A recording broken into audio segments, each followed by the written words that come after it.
Hello students, आज हम social science में हिस्ट्री का चैप्टर पढ़ेंगे। क्लास 9th का चैप्टर है बच्चों। ये चैप्टर का नाम है पैस्टोरलिस्ट इन द मॉडर्न वर्ल्ड। इसमें बच्चों हम पढ़ेंगे pastoral nomads and their movements, colonial rules and pastoral life, and pastoralism in Africa. First we start the term nomads. Nomad people don't live at one place but move from one place to another. ऐसे लोग जो एक जगह टिककर नहीं रहते, वो एक स्थान से दूसरे स्थान पर मूव करते रहते हैं, उन्हें हम नोमैड्स कहते हैं। इस चैप्टर में कुछ टर्म्स यूज हुई हैं, पहले हम उन टर्म्स को देखेंगे। ठीक है। pastoralist pastoralist is a person who herds livestock, often as nomadic, wandered without a set farm area. इसमें pastoralist उसे कहा गया है बच्चों जिसके पास हर्ड्स होता है, झुंड होता है लाइव स्टॉक्स का, जैसे भेड़ हो गया, बकरी हो गया। ठीक है। और वो एक नोमैड्स की तरह इधर उधर घूमते हुए, एक सेट लाइफ को नहीं जीते हुए, इधर उधर घूमते हुए अपना लाइफ क्या करते हैं, स्पेंड करते हैं। उन्हें हम क्या कहते हैं, पेस्टोरलिस्ट। नेक्स्ट है pastoral nomads. Pastoral nomads, pastoral nomads उन्हें कहते हैं बच्चों जिनकी जो लाइफ डोमेस्टिकेटेड जो लाइफ स्टॉक्स हैं उनका पर डिपेंडेंट हैं, और जो माइग्रेट होकर किसी दूसरी टेरिटरी में बस गए हैं या जाते हैं। किसके लिए जाते हैं बच्चों, वो पास्चर के लिए जाते हैं। पास्चर चारागाह, चारों के लिए जाते हैं, अपने एनिमल्स के लिए। ठीक है। माइग्रेशन, माइग्रेशन जैसा आपको पता है कि जो सीजनल मूवमेंट होता है एनिमल्स के लिए, एक रीजन से दूसरे रीजन में, उसे क्या कहते हैं, माइग्रेशन कहते हैं। हर्ड, हर्ड कहते हैं बच्चों ग्रुप ऑफ एनिमल्स को। ठीक है। स्पेशली उसमें कहते हैं हूफ्ड मैमल्स होते हैं और वो एक साथ रहते हैं और एक लाइव स्टॉक की तरह। मिडोज, मिडोज कहते हैं a piece of grassland specially one used for hay, यानी कि जो ग्रासलैंड टाइप की जो जगह होती है उन्हें क्या कहते हैं, मिडोज कहते हैं। भाबर, भाबर किसे कहते हैं बच्चों, अ ड्राई फॉरेस्टेड एरिया होता है ये, और लो फुट हिल पर मिलता है, गढ़वाल और कुमाऊं में। ठीक है।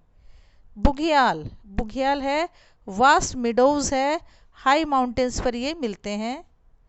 प्लेटू, प्लेटू कहते हैं बच्चों an area of Fairlie level high ground, यानी कि ग्राउंड से थोड़ा ऊंचा एरिया होता है, जैसे कि टेबल टॉप। खरीफ, खरीफ बच्चों ऑटम की जो क्रॉप होती है उसे क्या कहते हैं, खरीफ क्रॉप कहा जाता है, और वो यूजुअली सितंबर या अक्टूबर में हार्वेस्ट कर ली जाती है, काट ली जाती है। कुछ इंपॉर्टेंट टर्म्स इस लेसन में नंबर 10 पर है रबी। रबी को हम क्या कहेंगे, स्प्रिंग क्रॉप कहेंगे, जो कि मार्च में हार्वेस्ट कर ली जाती है।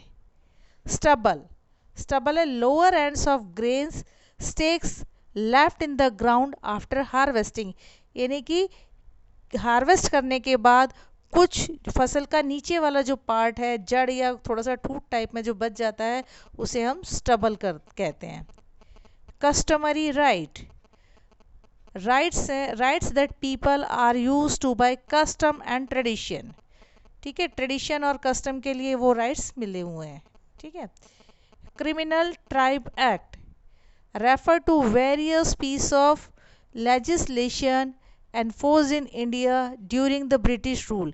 ये क्रिमिनल ट्राइब एक्ट कब आया था बच्चों, ये आया था जब ब्रिटिश रूल था इंडिया में, और ये फर्स्ट टाइम कब एनेक्टेड हुआ था, 1871 में हुआ था। ठीक है।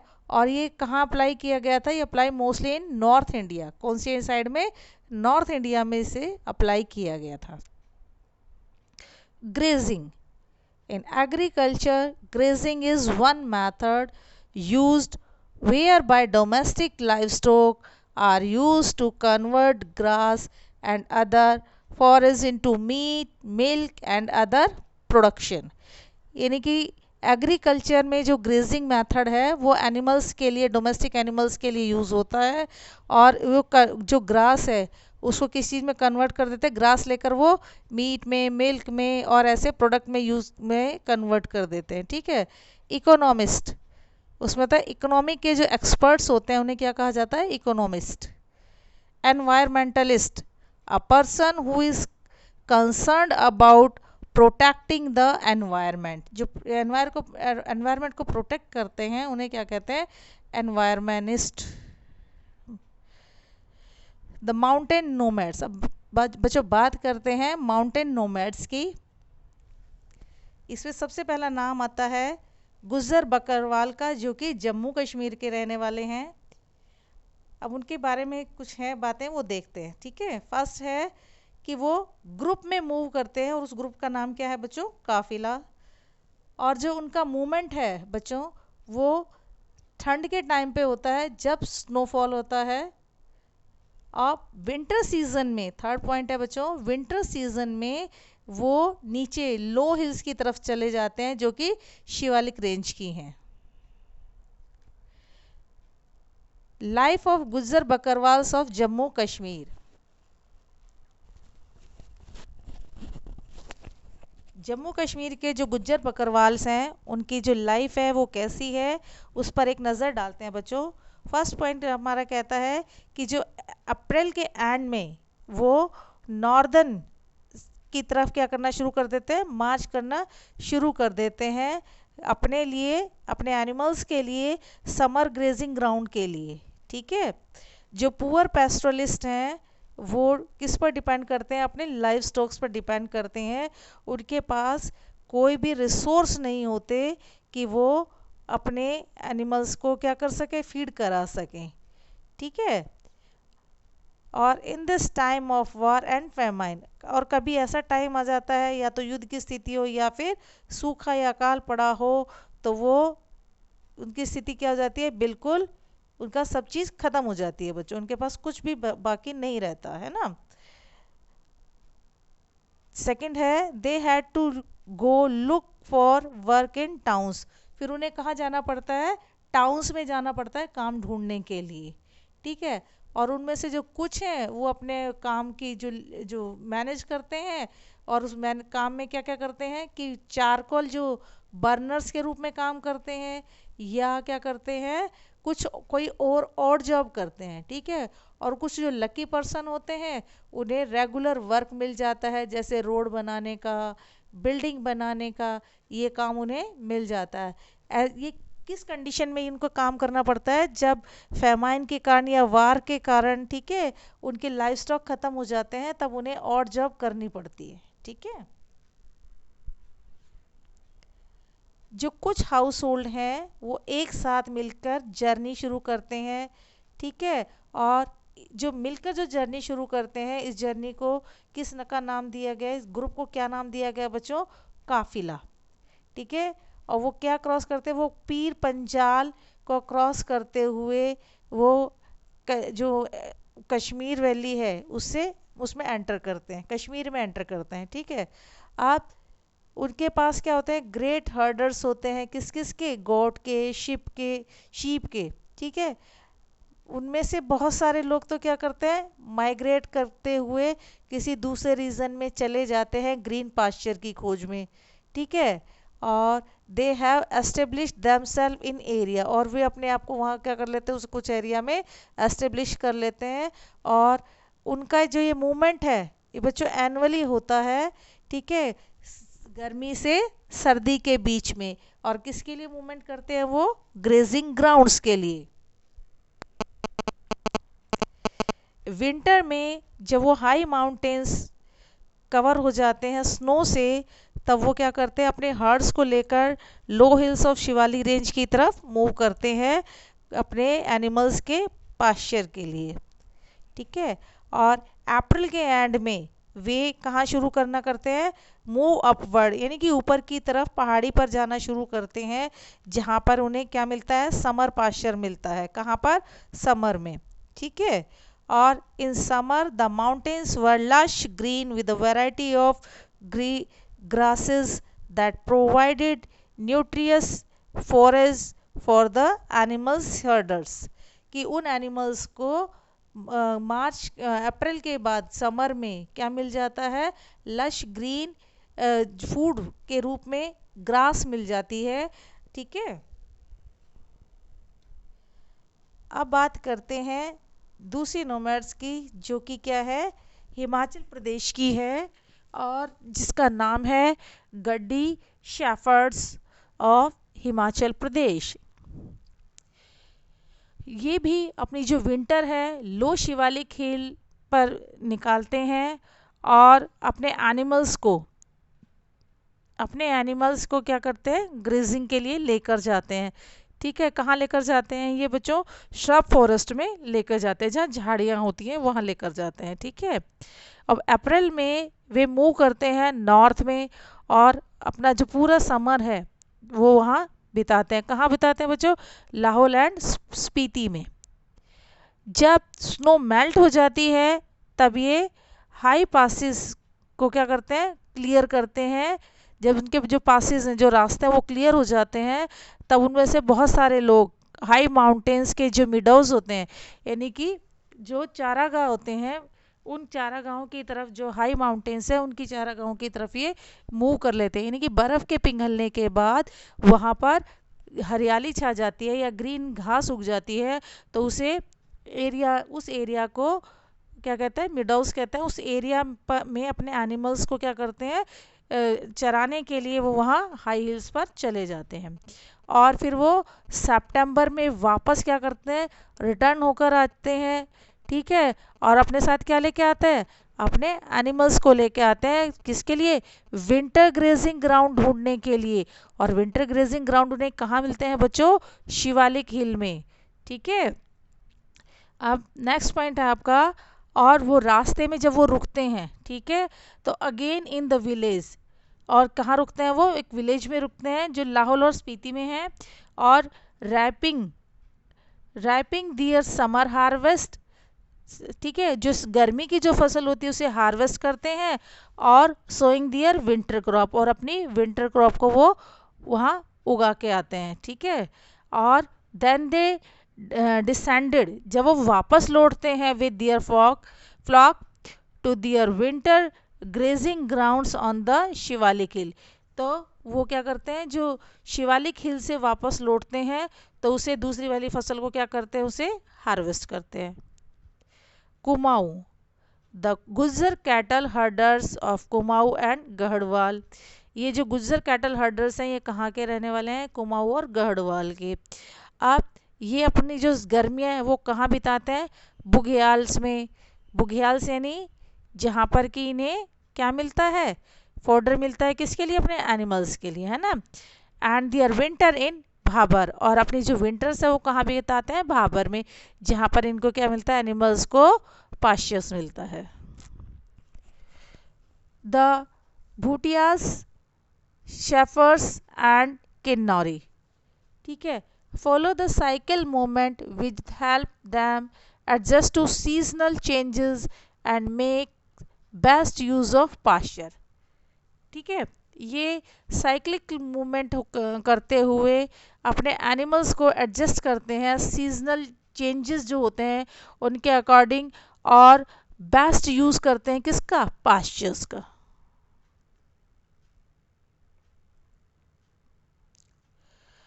अब जो बात करते हैं कुछ ऐसे नोमैड्स की जो प्लेटूज और प्लेन्स और डेजर्ट्स में रहते हैं।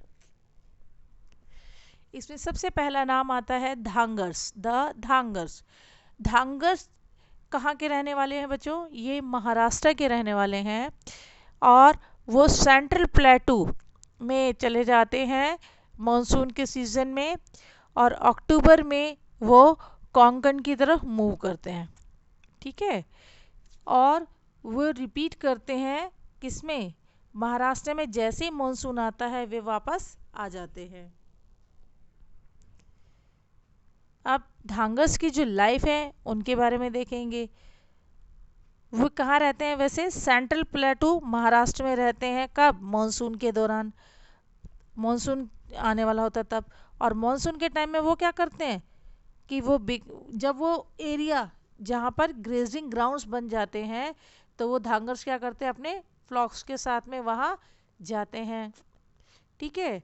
और since the land is semi arid, क्योंकि जब लैंड सेमी एरिड होता है, ठीक है, कैसा होता है, सेमी एरिड होता है और लो रेनफॉल होती है वहाँ पर, और लेकिन वहाँ कुछ होता नहीं है, और जो क्रॉप्स होती है वो सूख चुकी होती है या कट चुकी होती है। कौन सी क्रॉप, जैसे बाजरा, ठीक है, जो यहाँ बोया जाता है। ठीक है। लाइफ ऑफ द ढांगर्स में फोर्थ पॉइंट है, अक्टूबर के टाइम में जो धांगर्स हैं वो अपने बाजरे को क्या कर लेते हैं, हार्वेस्ट कर लेते हैं, और उसके बाद वेस्ट वर्ल्ड की तरफ वो मूव करते हैं। ठीक है। और उसके बाद वो मार्च में, ठीक है, मार्च में एक माउंटेन पर वो पहुंचते हैं। ठीक है। और वो माउंटेन या एक जगह है, उसका नाम क्या है, कोंकण। ठीक है।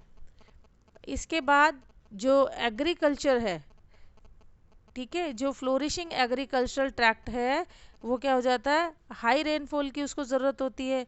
ठीक है। और उसमें जो सॉइल होती है, उस सॉइल को किसकी ज़रूरत होती है, न्यूट्रिएंट्स की ज़रूरत होती है। इसलिए जब वो शेफर्ड्स वहाँ जाते हैं तो उनका जो वेलकम है, वो जो कोंकणी पीजेंट है वो उनका वेलकम बहुत खुशी से करते हैं, क्योंकि फसल वो काट चुके होते हैं और ज़मीन को फ्लोरिश करने के लिए उन्हें किसकी ज़रूरत होती है, न्यूट्रिएंट्स की ज़रूरत होती है, जो उनके एनिमल्स के आने से वो प्रोसेस उनकी पूरी हो जाती है। ठीक है। आफ्टर द खरीफ हार्वेस्ट, जब खरीफ की फसल काट ली जाती है तो उस समय पर जो खेत हैं वो कैसे हो जाते हैं, खाली रहते हैं, और उन्हें रबी की क्रॉप के लिए क्या करना पड़ता है, रेडी करने के लिए खाली छोड़ा जाता है। और जो धांगर फ्लोक्स मैन जो फ्लोक्स हैं वो क्या करते हैं, उसमें मैन्योर का काम करते हैं, यानी कि खाद देने का काम करते हैं। और वो जो उसकी जो खेत है उसकी खेत की उपजाऊ शक्ति बढ़ाने का काम करते हैं। तो जो कोंकणी पीजेंट हैं वो अपने द्वारा उगाए गए जो राइस है वो किसको देते हैं, शेफर्ड्स को देते हैं। ठीक है। और जब वो वापस जाते हैं, कौन, जो धांगर्स हैं वो वापस जाते हैं, तो जहाँ पर वो उन क्या लेके जाते हैं, यस, वो वाले राइस लेके जाते हैं जो कि उन्हें कोंकणी पीजेंट्स के द्वारा गिफ्ट किए गए थे। ठीक है। क्योंकि वो किसकी कमी से भी जूझते हैं, फूड की कमी से भी जूझते हैं। ठीक है। आप विद द ऑनसेट मानसून, जो ऑनसेट मानसून होता है वो जो धांगर्स को छोड़कर जब कोंकण की तरफ आता है तो जो कोस्टल एरिया है, ठीक है, वहाँ से जो फ्लॉक है, जो फ्लॉक्स है उसको क्या किया जाता है, वापस लाया जाता है। कहाँ पर, सेटलमेंट ड्राई प्लेटू की तरफ में। ठीक है। द गोलाज, ये बच्चों गोलाज जो हैं वो कर्नाटका और आंध्र प्रदेश के हैं, और ये क्या है बच्चों, हर्ड कैटल है इनके पास में। ठीक है। ऐसे एनिमल्स के झुंड हैं जो कि घरेलू जानवर या पालतू जानवरों के होते हैं। ठीक है। और वे ज़्यादातर कहाँ रहते हैं, ऐसी जगह रहते हैं जहाँ पर नज़दीक में क्या हो, वुड्स हो, लकड़ी हो। ठीक है। और जो ड्राई रीजन है, ये ड्राई रीजन में कहाँ मूव कर जाते हैं बच्चों, ये कोस्टल ट्रैक्स में मूव कर जाते हैं। कुरुमास एंड कुरुबाज, ये दोनों बच्चे, ये दोनों आंध्र प्रदेश के और कर्नाटका की ही जनजातियां हैं। ये क्या करते हैं, शीप्स और गोट को पालते हैं। ठीक है। और कंबल बेचने का काम करते हैं, और ऐसी जगह रहते हैं जहाँ पर कि लैंड पैचेस इन्हें मिल जाएं। ठीक है। नियर वुड्स, जहाँ की आसपास क्या हो, जंगल वगैरह हो। ठीक है। आप यहाँ ना तो ज़्यादा सर्दी होती है और ना ही स्नो होती है, लेकिन फिर भी ये अल्ट्रेशन के लिए या मॉनसून आने पर क्या करते हैं, ये ड्राई रीजन में चले जाते हैं। क्यों, क्योंकि जो इनके पास जो बफेलोज होती हैं, only buffaloes like swamp condition in coastal tracks, buffalo वगैरह ही क्या करती हैं, कोस्टल ट्रैक्स में रह पाती हैं, है ना। While other shift to dry places, और जो बाकी लोग हैं, बाकी जो एनिमल्स हैं वो कहाँ शिफ्ट कर दिए जाते हैं, ड्राई प्लेस में। द बंजारास। अब बच्चों बंजारा आपने नाम भी बहुत सुना होगा, ये बहुत फेमस नोमैड्स है, ठीक है, इंडिया में बहुत ज़्यादा इनका नाम सुना जाता है। द बंजारा ऑफ उत्तर प्रदेश, कहाँ कहाँ पे के हैं ये, उत्तर प्रदेश, राजस्थान, पंजाब, मध्य प्रदेश, महाराष्ट्र, ठीक है, इतनी जगह पर इनका मूवमेंट होता है और यहाँ पाए जाते हैं ये, ठीक है, और ये डिफरेंट प्लेसेस में जाते हैं अच्छे पास्चर की खोज में। आप द रायकास, द रायकास ये कहाँ के रहने वाले हैं बच्चों, राजस्थान के हैं, और इन्हें कैमल हर्डर्स के रूप में जाना जाता है, और ये कंबाइन कल्टीवेशन करते हैं, ठीक है, कंबाइन कल्टीवेशन करते हैं, और इसके साथ ही क्या काम करते हैं ये, पैस्टोरलिज्म, ठीक है, पैस्टोरलिज्म के लिए क्या करते हैं ये, अपने एनिमल्स को लेकर मूव करते हैं, ठीक है। मॉनसून के दौरान जो रायकाज होते हैं, रायका कहाँ के, रायका बाड़मेर के, जैसलमेर के, ठीक है, वो अपना घर और गांव छोड़कर किसी खोज में निकल जाते हैं बच्चों, ये पास्चर की खोज में निकल जाते हैं। सॉरी, गलत हो गया बच्चों, मॉनसून के दौरान बाड़मेर और जैसलमेर के जो रायकाज हैं वो क्या करते हैं, अपने गांव अपने घर लौट आते हैं, क्योंकि यहाँ पर उन्हें क्या मिल जाता है, पास्चर मिल जाता है, ठीक है, घास के मैदान मिल जाते हैं अपने एनिमल्स को चराने के लिए। और जब इनके ग्रेजिंग ग्राउंड जो ड्राई हो जाते हैं, सूख जाते हैं, तभी किधर मूव करते हैं, नए ग्रेजिंग या ग्रीन पास्चर की खोज में ये अपने एनिमल्स के साथ मूव करते हैं, ठीक है। अब जो रायका का एक ग्रुप है वो मारू के नाम से, मारू रायकास के नाम से जाना जाता है, जो कि क्या है, एक कैमल हर्डर है, ठीक है। और जो दूसरा ग्रुप है वो क्या करता है, मारू दूसरा ग्रुप वो क्या करता है रायकास का, वो शीप और गोट्स को पालता है।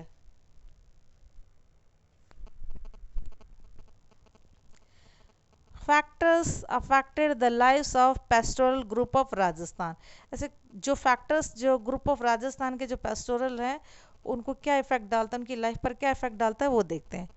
They needed calculate to calculate the timing of their movements and ensure that they could move through different territories, यानी कि उस समय को क्या करते हैं, कैलकुलेट करते हैं, है ना, उनकी आवश्यकता होती है कि वो समय को कैलकुलेट करें, टाइमिंग को कैलकुलेट करें कि वो किस रीजन में कौन सी जगह पर उन्हें जाना है, कौन सी टेरिटरी उनके लिए एनिमल्स के लिए क्या करेगी, बेटर पास्चर प्रोवाइड कराएगी, ठीक है। They had to set up relationship with farmers on the way, उनको क्या करते हैं वो फार्मर्स से रिलेशनशिप सेटअप करते हैं जो कि उनके गांव उनके रास्ते में आने वाले हैं, ठीक है।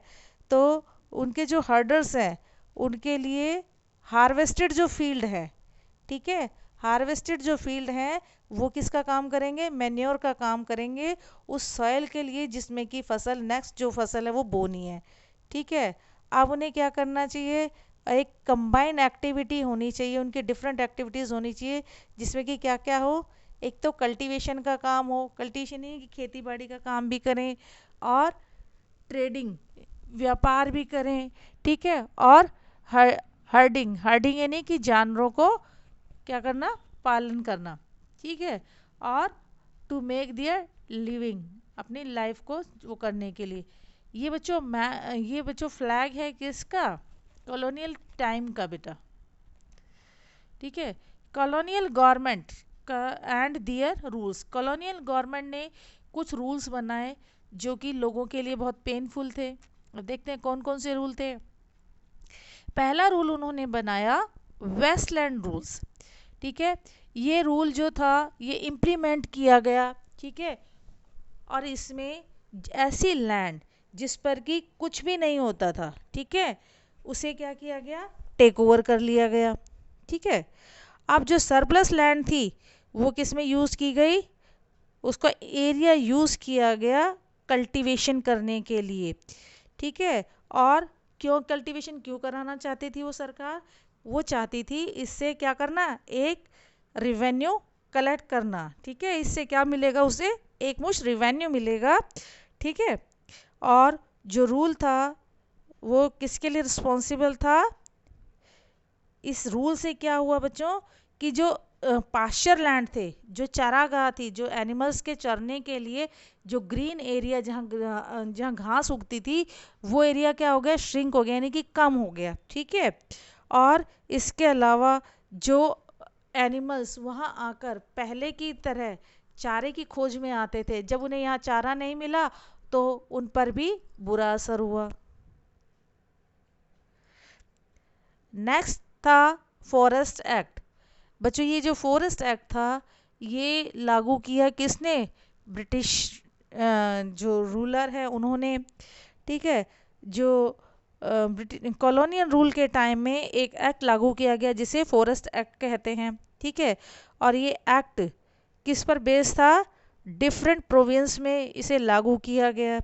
इस एक्ट के ज़रिए जो फॉरेस्ट प्रोड्यूस्ड है उसको कमर्शियली वैल्यूएबल जो लकड़ी थी, टिम्बर थी, ठीक है, जैसे देवदार हो गए, साल हो गए, ठीक है, इन सारी चीज़ों को क्या डिक्लेयर कर दिया गया बच्चों?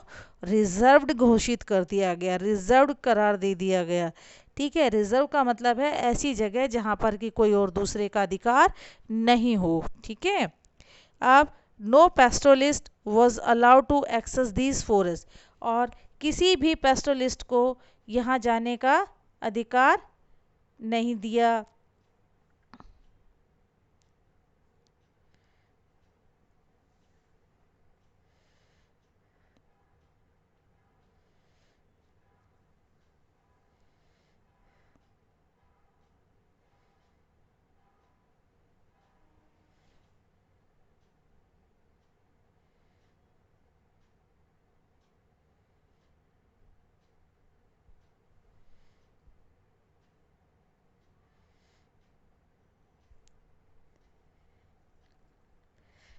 जो अदर फॉरेस्ट थे उन्हें क्या कह दिया बच्चों? किसके नाम से वो कह दिया कि ये लोग ये कैसे होंगे? ये प्रोटेक्टेड होंगे। कैसे होंगे? ये प्रोटेक्टेड होंगे। ठीक है। और इन पर जो ग्रेजिंग राइट है, इन जगह पर जो ग्रेजिंग राइट है, जो पेस्टोरलिस्ट के थे वो क्या कर दिए गए? बैन कर दिए गए। और उनका जो मूवमेंट है, जो वो मूवमेंट करते थे, उस मूवमेंट को क्या कर दिया गया? बैन कर दिया गया। ठीक है। और इस एक्ट से जो फॉरेस्ट है, फॉरेस्ट में लोगों का जाना बंद कर दिया गया, कंट्रोल कर दिया गया उनकी एक्टिविटी को। और ऐसे एरिया, ऐसे जो पेड़ थे जो कमर्शियली बेनिफिटेड थे, ठीक है, उन जो ट्रीज़ हैं उनको क्या किया गया? कलेक्ट करके किसके लिए इकट्ठा किया गया बच्चों? रेवेन्यू के लिए। ठीक है। और इसके अलावा उन्होंने क्या प्लानिंग की? उन्होंने प्लानिंग की कि सीज़न के अकॉर्डिंग, ठीक है, सीज़न के अकॉर्डिंग उनका क्या होना चाहिए? मूवमेंट प्लान्ड होना चाहिए। और जो पेस्टोलिस्ट हैं वो अब किधर मूव करेंगे? नए रूल्स के अकॉर्डिंग उन्हें अपना मूवमेंट जारी रखना होगा। ठीक है। नेक्स्ट था क्रिमिनल ट्राइब एक्ट्स। ठीक है बच्चों, ये थोड़ा सा कुछ सख्त था, क्रिमिनल ट्राइब्स एक्ट। इसमें क्या है? कुछ जो कम्युनिटी थी जैसे क्राफ्टमैन हो गए, ठीक है, उन्हें क्या किया गया बच्चों? जो क्राफ्ट्समैन हैं, ठीक है, ट्रेडर्स हैं, और जो पेस्टोलिस्ट हैं, ठीक है, उनको क्या कर दिया गया बच्चों? क्लासीफाई कर दिया गया। ठीक है। किसके रूप में? क्रिमिनल ट्राइब के रूप में। किसके रूप में वो कर दिया गया बच्चों? क्रिमिनल ट्राइब की। ये क्या है? ये क्राइम्स ज़्यादा करती हैं, इसीलिए इन्हें क्रिमिनल ट्राइब्स घोषित किया जाता है। ठीक है। और उन्हें क्या किया गया बच्चों? कि जो क्रिमिनल हैं वो क्रिमिनल कैसे हैं? बाय नेचर हैं, बाय बर्थ हैं वो। ठीक है। जो क्रिमिनल है वो कैसे हैं? बाय नेचर है, और बाय बर्थ वो क्या है? एक क्रिमिनल कहलाए। किसी कार्य के द्वारा नहीं, बाय बर्थ के द्वारा। जब ये एक बार ये एक्ट फोर्स में आ जाता है तो उसके बाद में तो जितनी भी एक कम्युनिटी हैं, ठीक है, उनकी जो ज़िंदगी है वो विलेज सेटलमेंट के ज़रिए उन्हें क्या करना पड़ेगा? अपनी लाइफ को बिताना पड़ेगा। अब they were not allowed to move out with a permit, without a permit. अब उन्हें बिना किसी, ऐसी जनजातियां जिन्हें क्रिमिनल ट्राइब एक्ट के अंतर्गत चिन्हित किया गया या बताया गया, वो जनजातियां बिना किसी परमिट के अपने गांव से क्या नहीं करेंगी, मूव नहीं करेंगी, ठीक है, अपने गांव को नहीं छोड़ के जाएंगी। और जो एक गांव, जो गांव है, गांव में जो एक पुलिस है, वो उस पर क्या रखेगा, गांव में पुलिस उन पर नज़र रखेगी, ठीक है। अब इस एक्ट के तहत जो नोमैडिक ट्राइब्स थे वो क्या हो गए, एक सेटल्ड लाइफ जीने के लिए मजबूर हो गए, ठीक है। और ये उनके लिए क्या था, बहुत डिफ़िकल्ट था। लेकिन जो कॉलोनियल गवर्नमेंट है वो क्या करना चाहती थी बच्चों, वो एक ट्रेडिंग कंपनी थी और उसका मकसद क्या था बच्चों, केवल और केवल मुनाफा कमाना। और वो मुनाफा कमाने के लिए किसका सहारा ले रही थी, अब टैक्सेस का, ठीक है। वो टैक्सेस कलेक्ट करना चाह रही थी हर एस्पेक्ट से कि उसे ज़्यादा से ज़्यादा टैक्स मिले, ठीक है। तो इसके लिए उन्होंने नोमैडिक पीपल को भी क्या किया, एक ही जगह रहने पर मजबूर कर दिया इस क्रिमिनल ट्राइब एक्ट के ज़रिए, ठीक है। जो they didn't have permanent address, उनके पास क्या नहीं था बच्चों, उनके पास कोई परमानेंट एड्रेस नहीं था। और इस एक्ट के तहत उन्हें उसी गांव में सेटल होकर रहने के लिए मजबूर कर दिया। और एक पुलिस को उसके ऊपर क्या किया, वॉच कर रखने के लिए अपॉइंट किया गया, ठीक है। अब इससे क्या हुआ बच्चों, इससे जो रिलेशनशिप थे किसके, जो पीजेंट्स के और अलग जो और जो कम्युनिटीज़ हैं उनसे, ठीक है, वो क्या हो गए, डिस्टर्ब हो गए। कैसे डिस्टर्ब हो गए, जब उन्हें क्रिमिनल जो ट्राइब है, क्रिमिनल ट्राइब्स मानकर, ठीक है, उन्हें क्या किया गया, अलग से ट्रीट किया गया, ठीक है। और इससे उनका जो अर्निंग्स है उस पर क्या हुआ, बहुत बुरा असर हुआ। एक तो पास्चर उनके पास नहीं रहे, दूसरा उनका मूवमेंट उन्होंने बैन कर दिया, तीसरा उसने जो फॉरेस्ट एक्ट लागू किया था उसके तहत वो फॉरेस्ट में अपने एनिमल्स को लेकर नहीं जा सकते थे। नेक्स्ट जो टैक्स था वो बच्चों था ग्रेजिंग टैक्स, ठीक है। अब ये ग्रेजिंग टैक्स किस लिए था बच्चों, ये था अपने रेवेन्यू की जो इनकम है उसको बढ़ाने के लिए कॉलोनियल गवर्नमेंट ने, ठीक है, इसको एक्ट को लागू किया, ठीक है। और इसे नए टैक्स के रूप में शुरू किया, ठीक है। अब ये जो टैक्स था ये इम्पोज किया किस पर, लैंड पर, कैनल वाटर पर। उसने कहाँ कहाँ और टैक्स जो शुरू किए वो हैं, कौन कौन से टैक्स थे, लैंड पर टैक्स, कैनल वाटर पर टैक्स, सॉल्ट पर टैक्स, ट्रेड गुड्स पर टैक्स, और इवन एनिमल्स पर भी क्या लगाए गए, टैक्स लगाए गए। जो पैस्टोलिस्ट थे वो क्या करते थे, हर एनिमल पर, यानी हर एनिमल का क्या देते थे, वो टैक्स देते थे, ग्रेजिंग टैक्स देते थे, पास्चर ग्रेजिंग टैक्स देते थे इंडिया में, ठीक है। कब कब कब कब की बात है बच्चों, मिड 19th सेंचुरी की बात है, ठीक है। टैक्स टैक्स टैक्स किस पर होता था, पर हेड ऑफ द कैटल, पर हेड होता था, हर कैटल पर टैक्स देते थे। 1850 से लेकर 1880 तक right to collect the tax, यानी कि क्या था, उन्हें right to collect the tax was auctioned out of contractor. 1850 से लेकर 1880 तक जो कलेक्ट करने का काम था, वो टैक्स कलेक्ट करने का काम था, वो किसका था बच्चों, कॉन्ट्रैक्टर का था, ठीक है। अब वो कॉन्ट्रैक्टर क्या करते थे, वो कॉन्ट्रैक्टर कोशिश करते थे जितने से जितना ज़्यादा हो सके उतना ज़्यादा हाई टैक्स वो कलेक्ट करे। और उस टैक्स को कलेक्ट करने के लिए उन्हें चाहे कुछ भी करना पड़े वो करते थे, ठीक है। अब टैक्स ज़्यादा कलेक्ट करते थे और सरकार में जो जमा कराते थे वो नॉमिनल था, ठीक है। और इससे क्या हो गया, जो मिडल मैन था, ठीक है, मिडल मैन यानी कि कॉन्ट्रैक्टर, वो कॉन्ट्रैक्टर क्या होते गए, रिच होते गए।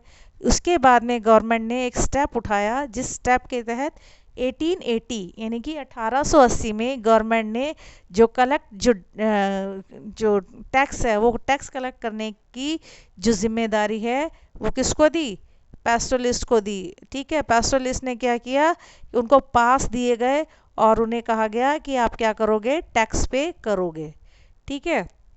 अब ये जो टैक्स था, टैक्स का जो सिस्टम था ये किसकी तरह हो गया था, एक नए बर्डन की तरह हो गया था, किसके ऊपर, पैस्टोलिस्ट के ऊपर। अब जो पेस्टोरल थे उनकी लाइफ में कॉलोनियल रूल में क्या क्या चेंजेस आए वो देखते हैं। All grazing land becomes cultivated land. जो भी ग्रेजिंग लैंड थी वो किस में बदल गई बच्चों, कल्टिवेटेड लैंड में कन्वर्ट हो गई। ठीक है, और जो फॉरेस्ट एक्ट थे उसने रिस्ट्रिक्टेड कर दिया जो पेस्टोलिस्ट है उनके मूवमेंट को फॉरेस्ट में जाना। ठीक है, क्योंकि फॉरेस्ट रिजर्व कर दिए गए थे तो उस फॉरेस्ट में कोई भी अपने एनिमल्स के साथ नहीं जा सकता था। ठीक है, और कुछ कस्टमरी राइट्स, ठीक है, वर ग्रांटेड टू देम, उन्हें कुछ कस्टमरी राइट्स उसने दे दी गए थे।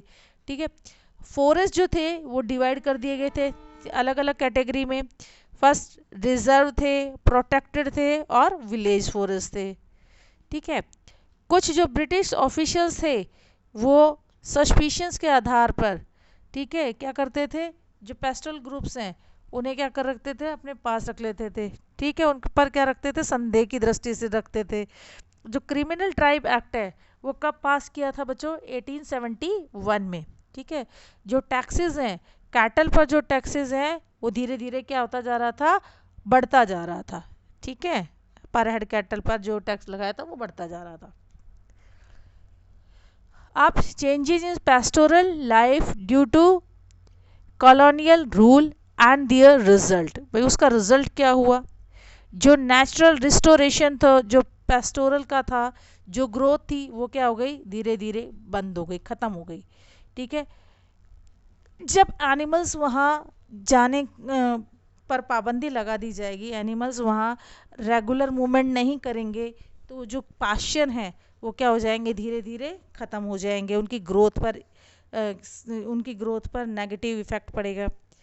वो जो कैटल हैं, और कैटल क्या करेंगे, कैटल को किसका सामना करना पड़ा, सैक्रेसिटी ऑफ फॉडर, यानी कि चारे की कमी का सामना करना पड़ा, क्योंकि जो पहले जो पास्चर थे उनको क्या कर दिया गया, खेती वाली ज़मीन में बदल दिया गया।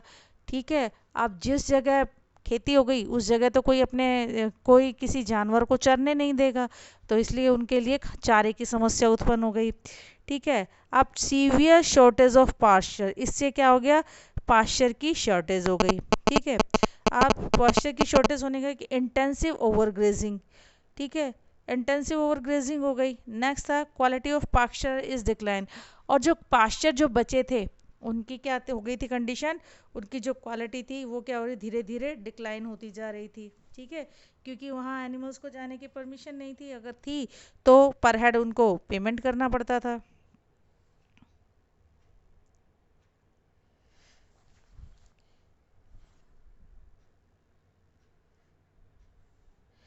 पैस्टोरलिज्म इन अफ्रीका, अब बच्चों ये तो कंडीशन पहले हमने जो देखी वो थी इंडिया के पास्चर पैस्टोरलिज्म की, और अब जो कंडीशन है वो देखते हैं अफ्रीका के। ठीक है, Africa where half of world pastoral population lives, Africa में पूरे संसार की आधी से भी ज़्यादा पेस्टोरल पॉपुलेशन रहती है। ठीक है, वहाँ 20 मिलियन अफ्रीकन वो डिपेंड करते हैं किस पर, पेस्टोरल एक्टिविटी पर, अपने लिवलीहुड के लिए पेस्टोरल एक्टिविटी पर 22 मिलियन जो अफ्रीकन्स हैं वो डिपेंडेंट हैं। कुछ कम्युनिटीज़ जैसे Bedouins, Berbers, Maasai, Somali, Boran and Turkana, most of them live in semi arid grasslands, कहाँ कहाँ रहते हैं, सेमी एरिड ग्रासलैंड में रहते हैं, ये कुछ ऊपर जनजातियों के नाम है ना, और एरिड डेजर्ट में, कुछ डेजर्ट में रहते हैं जहाँ पर कि rain fade agriculture is difficulty, यानी कि जो एग्रीकल्चर है वहाँ बहुत मुश्किल से होती है, खेती बाड़ी का काम वहाँ है नहीं, इसलिए वो ज़्यादातर किस पर डिपेंड है, पेस्टोरल्स पर। ठीक है, दे राइस कैटल्स, वो कौन से कैटल्स रखते हैं, कैमल्स रखते हैं, गोट्स रखते हैं, शीप रखते हैं, डोंकीज रखते हैं, है ना, ये इनको पालते हैं। ठीक है, अब वो क्या क्या उनका क्या करते हैं, वो मिल्क बेचते हैं, मीट बेचते हैं, एनिमल स्किन बेचते हैं, वूल बेचते हैं। ठीक है, ये उनका काम है। ठीक है, और इनमें से कुछ तो क्या करते हैं, ट्रेडिंग और ट्रांसपोर्टिंग का भी काम करते हैं। ट्रेडिंग और ट्रांसपोर्टिंग का मतलब है, जैसे आपको पता है कि किसी जगह अगर खाने की चीज़ें सस्ती हैं तो वहाँ से लेकर किसी दूसरी जगह जहाँ उनकी डिमांड ज़्यादा है वहाँ ले जाकर बेचने पर उन्हें कुछ मुनाफा मिल जाता है, तो इसे क्या कहेंगे बच्चों? ट्रेडिंग। ठीक है, ट्रेडिंग एंड ट्रांसपोर्टिंग। ठीक है, अदर जो हैं वो कंबाइन क्या करते हैं, पेस्टोरल के अलावा ये ट्रेडिंग और ट्रांसपोर्टिंग का भी काम करते हैं। ये जो एक्टिविटी है, ठीक है, ये एक्टिविटी एग्रीकल्चर के साथ भी की जाती है। ठीक है, अब कुछ अदर जो लोग हैं वो कुछ अलग और जॉब भी करते हैं, जैसे सप्लीमेंट में, जैसे their measures and uncertain earning from pastoralism, कि अनसर्टेन अर्निंग होती है पेस्टोरलिज्म से, तो उन्हें इसीलिए कुछ और जॉब भी करनी पड़ती हैं। अब द मसाई ट्राइब के बारे में देखेंगे बच्चों। Are cattle herder, Maasai tribes क्या है? कैटल हर्डर है, जो कि कहाँ रहते हैं? मेनली ईस्ट अफ्रीका में पाए जाते हैं। और उनकी जो लाइफ है, ठीक है, उनकी लाइफ के रूल्स और रेगुलेशंस एंड लॉज, ये क्या हो गए? उनके हिसाब से हैं। सम रूल्स आर फॉलोइंग, कुछ रूल्स जो हैं वो फॉलोइंग नीचे दिए गए हैं, वो देखें। Fight for territorial positions in Africa, Africa में टेरिटोरियल पोजीशन के लिए वो क्या करते हैं? फाइट करते हैं।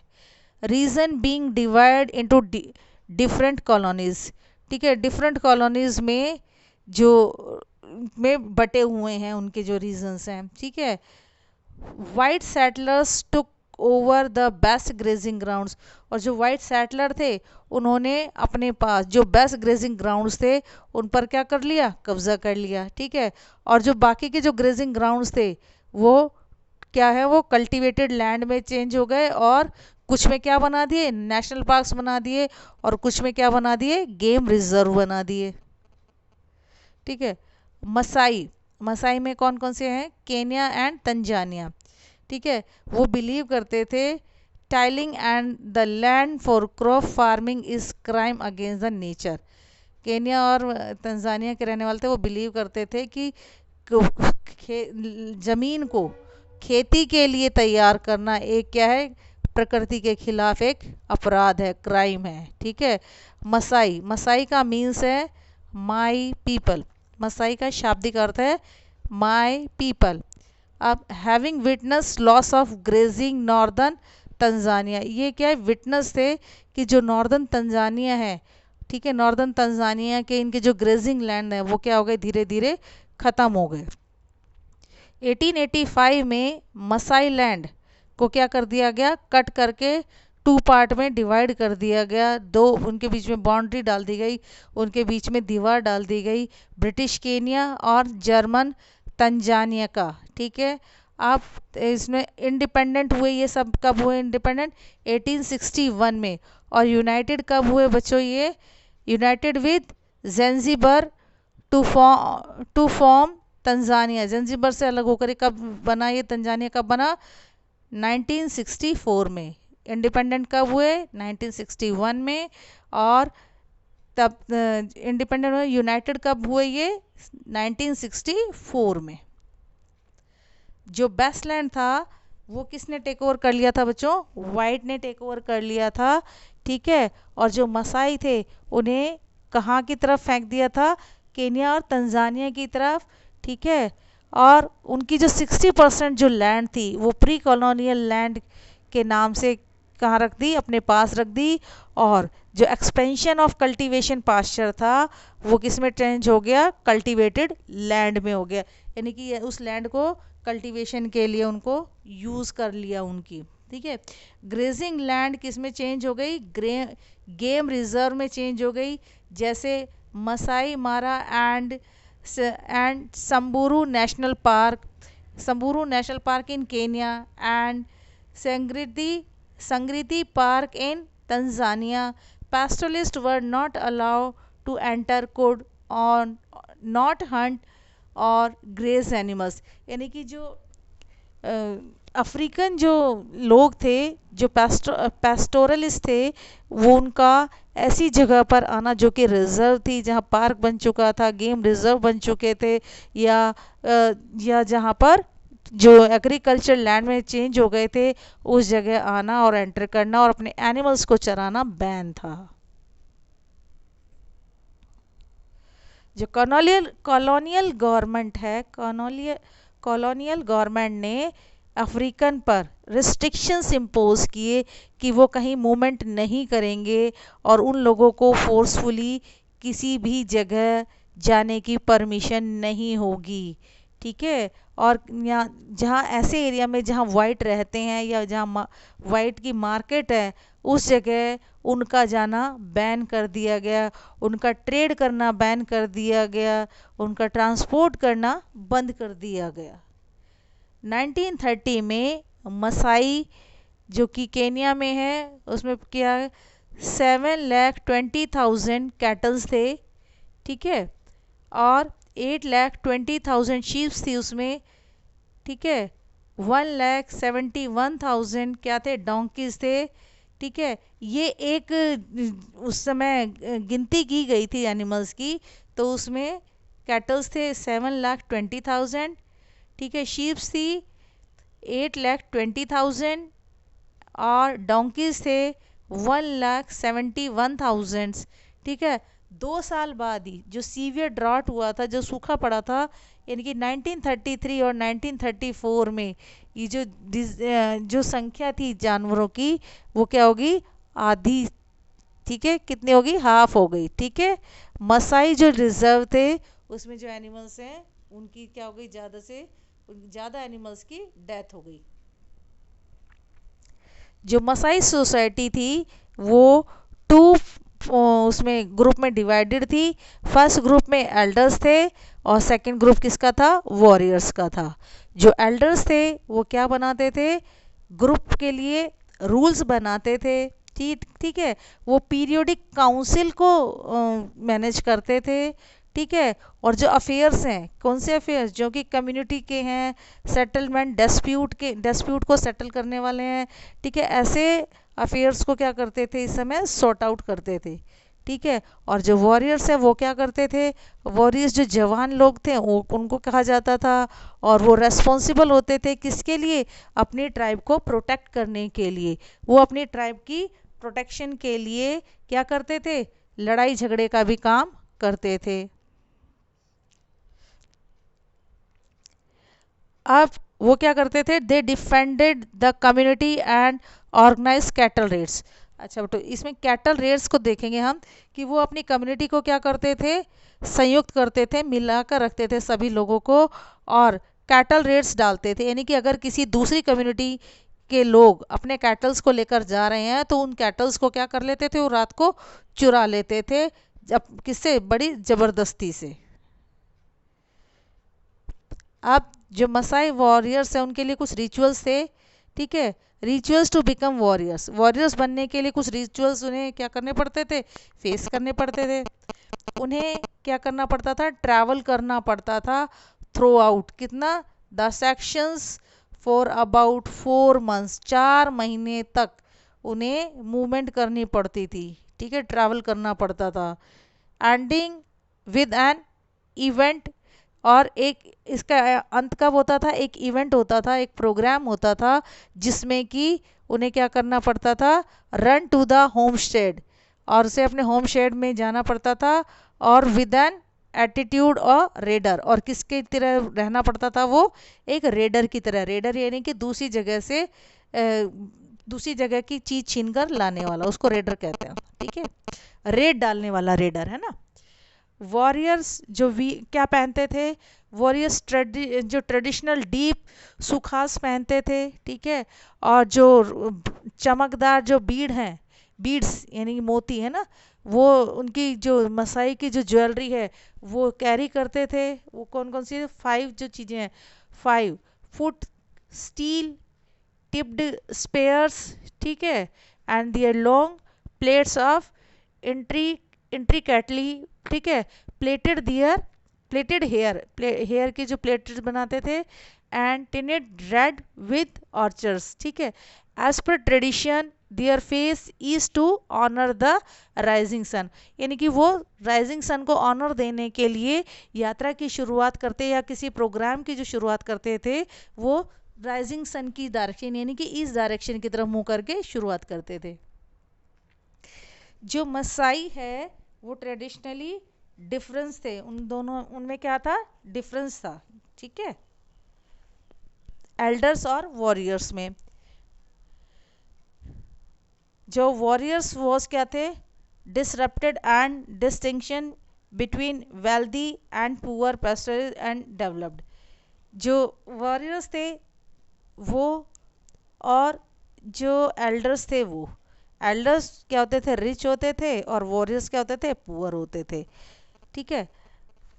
एल्डर्स, जो एल्डर्स होते थे वो वेल्दियर कैसे होते थे, क्योंकि वो उनको क्या किया जाता है, टाइम टू टाइम जो कबीले के जो लोग हैं उनके द्वारा क्या दिया जाता था, उन्हें गिफ्ट दिया जाता था, ठीक है। जो पैस्टोलिस्ट थे उसमें एक नई जो ट्रेडिशन है वो डेवलप होने लगी थी, ठीक है। नाम्बिया साउथ अफ्रीका में काउकोलैंड हर्डर्स मूव्ड, ठीक है, ये दोनों मूव करने लगे, कहाँ का, काउकोलैंड और ओवेम्बोलैंड में।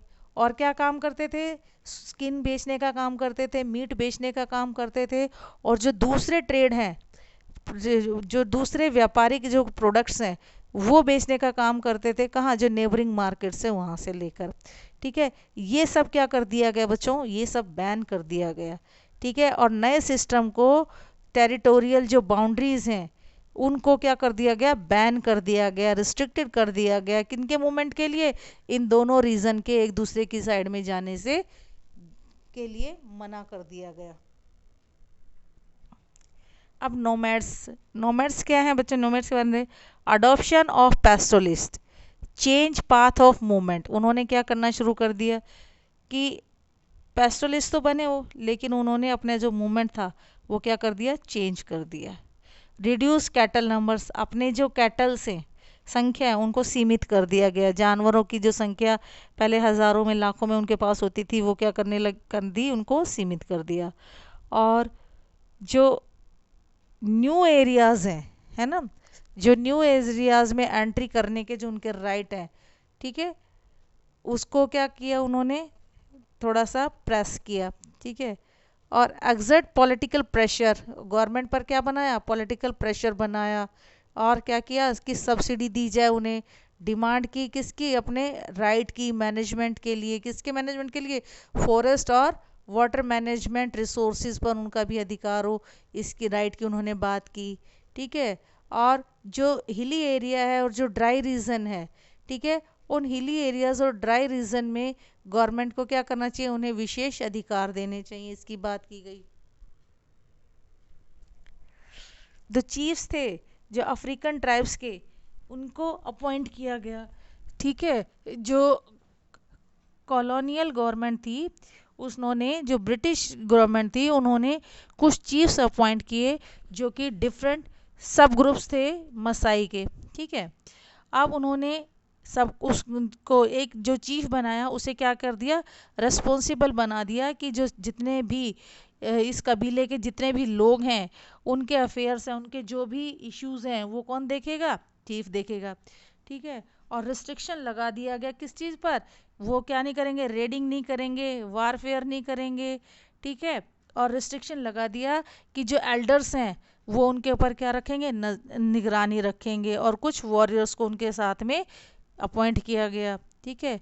जो चीफ है वो किसे कैसे होता था, क्या करता था, वो कलेक्ट करता था टैक्स, ठीक है, कलेक्ट, रेगुलर टैक्स जो कलेक्ट करता था, और उससे क्या होती है, उसकी रेगुलर इनकम होती थी, ठीक है। और इससे वो क्या करता था, एनिमल्स भी खरीद सकता था और चीज़ें और ज़मीन भी खरीदने लग गए थे। आप उन्होंने मनी मनी भी क्या देना शुरू कर दिया, उधार में देना शुरू कर दिया, ब्याज पर देना शुरू कर दिया उन लोगों को जिन्हें अचानक किसी नगद की ज़रूरत होती थी, कैश की ज़रूरत होती थी टैक्स पे करने के लिए, ठीक है। तो धीरे धीरे जो चीफ थे, ठीक है, मसाई चीफ जिन्हें बनाया गया था कॉलोनियल पीरियड में, वो क्या हो गए, धीरे धीरे रिच होते चले गए, ठीक है। और इनमें से तो बहुत सारे जो लोग थे वो क्या बन गए थे, टाउन में ट्रेड करना उन्होंने धीरे धीरे शुरू कर दिया था, व्यापारी बन गए थे वो। ठीक है। और जो ये चीफ थे वो क्या करते थे, सरवाइव करवाने के लिए, लोगों को करने के लिए, ताकि ड्रॉट या वार के टाइम पे वो सरवाइव कर सके, इसलिए उन्होंने सुपरवाइज करना भी शुरू कर दिया था। ठीक है, कि जो उन काम उनके बेनिफिट का हो, या व्यापार हो गया या पशुपालन हो गया, खेती करना हो गया, उस काम में वो ज़्यादा ध्यान देने लगे। ठीक है। अब वो उनके पास दोनों काम हो गए, एक तो पेस्टोरल भी थे और पेस्टोरल इनकम भी उनके पास आ रही थी, और दूसरा जो स्टॉक्स थे, ठीक है, स्टॉक्स का भी क्या क्या कर रहे थे वो भी उनसे क्या मिल रहा था, जो बिजनेस करते, जैसे स्किन बेचने का हो गया, मिल्क बेचने का हो गया, या फिर मीट बेचने का हो गया, वो इनकम भी उनके पास आ रही थी। अब जो कुछ इम्पॉर्टेंट डेट्स हैं जो कि इस पीरियड से रिलेटेड हैं, उसको एक बार ऑब्जर्व कर लेते हैं, देख लेते हैं कौन कौन सी है। 1871 में बच्चों, हमने अभी थोड़ी देर पहले पढ़ा था, 1871 में क्रिमिनल ट्राइब एक्ट पास किया गया।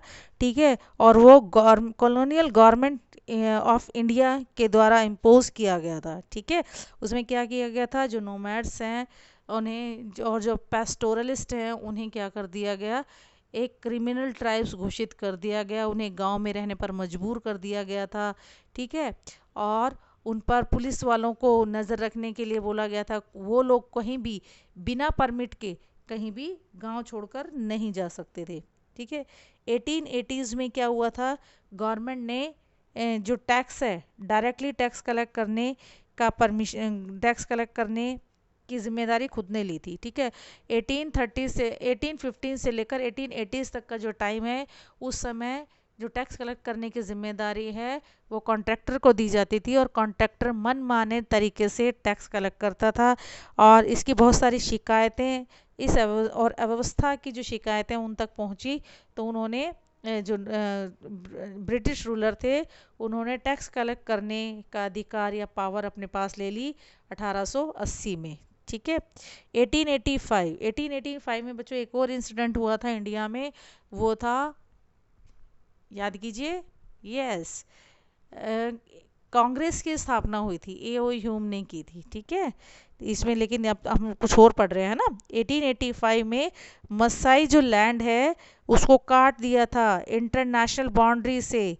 ठीक है, अब वो किस किस के बीच में बन गया था, इंटरनेशनल बाउंड्री, एक इंटरनेशनल बाउंड्री बन गई थी ब्रिटिश केनिया और जर्मन तंजानिया का के बीच में, है ना, 1885 में। ठीक है, अब पोस्ट 1947 में क्या हुआ था बच्चों, जो कैमल और शीप हर्डिंग है, रायकाज हैं, वो ज़्यादातर मूवमेंट कहाँ करते थे बच्चों, सिंध में करते थे, अपने एनिमल्स को, अपने कैमल्स को क्या करने के लिए, ग्रेज करने के लिए, चराने के लिए।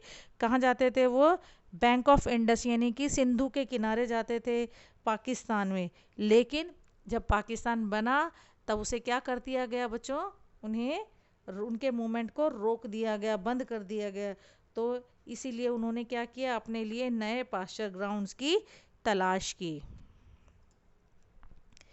कुछ होमवर्क है बच्चों इसमें। क्वेश्चन 1 है, who was Banjara, who was Banjara mention the pastoral community of Rajasthan, Andhra Pradesh and Maharashtra.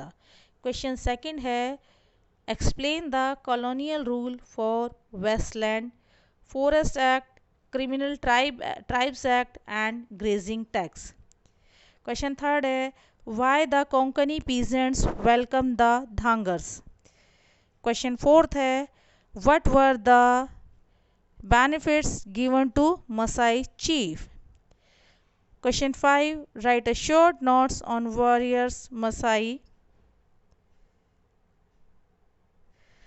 Thank you बच्चों, ये आपका चैप्टर था। आई होप आपको बहुत पसंद आया होगा, आपने इसमें से बहुत कुछ सीखा होगा। ठीक है, और थैंक यू बच्चों, हैव अ नाइस डे।